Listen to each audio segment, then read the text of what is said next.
Hi guys, my name is Chris and you're watching Wrestling Today, so let's start with, the Scottish Warrior talks about how he faced Seth Rollins last week in his attempt to capture the WWE World Heavyweight Championship.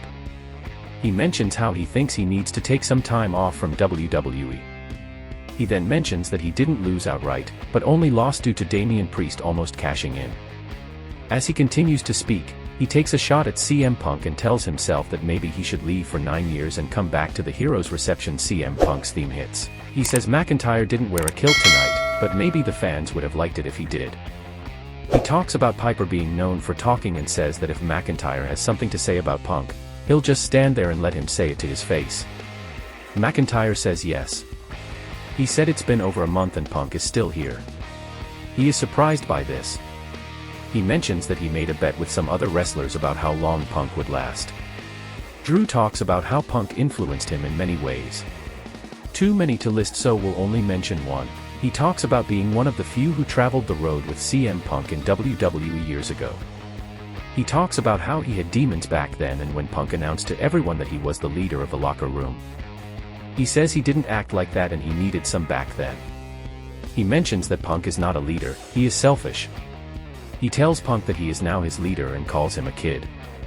McIntyre lays on the ropes in an arrogant manner. CM Punk said he never called himself a leader.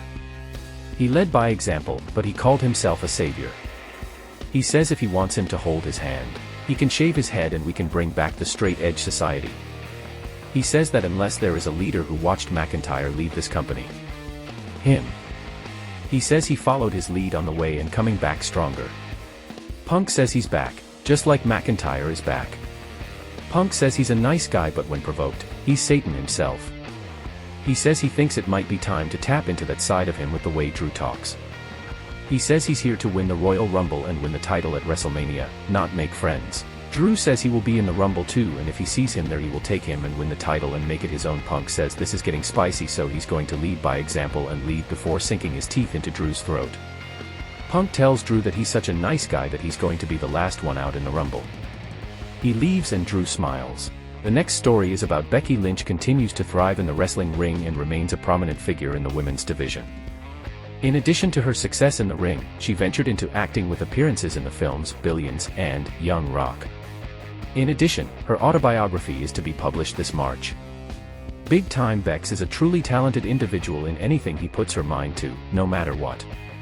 During an interview with Brad Tate on the Casual podcast, Becky Lynch was asked if she has any plans after her in-ring career is over. Lynch has made it clear that she is looking for a career in Hollywood. Becky Lynch said, "I think writing books and performing is something I've always loved. I studied it, I studied acting. I don't know if you saw the small role I played as Cyndi Lauper, but acting is something I've loved for a long time and it's something I studied and got a degree in." He likes to chase.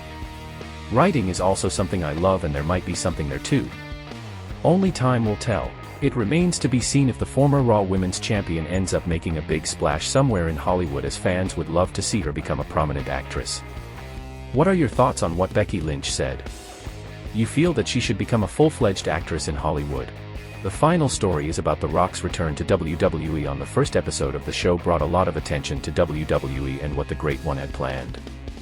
His final words, where he suggested that he sit at the head of the table, also received a great response. Now one familiar face in their family has chosen a side. This development with The Rock seemingly caused a split within the Anoa'i family, with members siding with the current tribal chief and the iconic Hollywood star.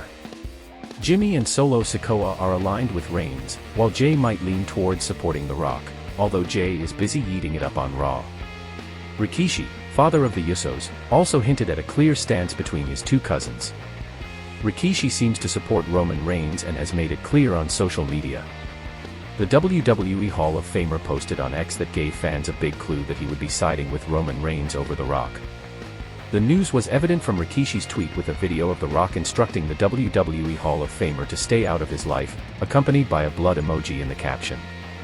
Although the incident dates back to the 2000 story, it seems the former Intercontinental Champion hasn't forgotten it. We'll keep an eye on this storyline, as Rikishi may have a bone to pick with The Rock. He may have done it for The Rock once upon a time, but he seems to be siding with Roman Reigns in this case. What are your thoughts on Rikishi alongside Roman Reigns over The Rock? Which of them would you lean towards in this case? Thanks guys for watching and please subscribe.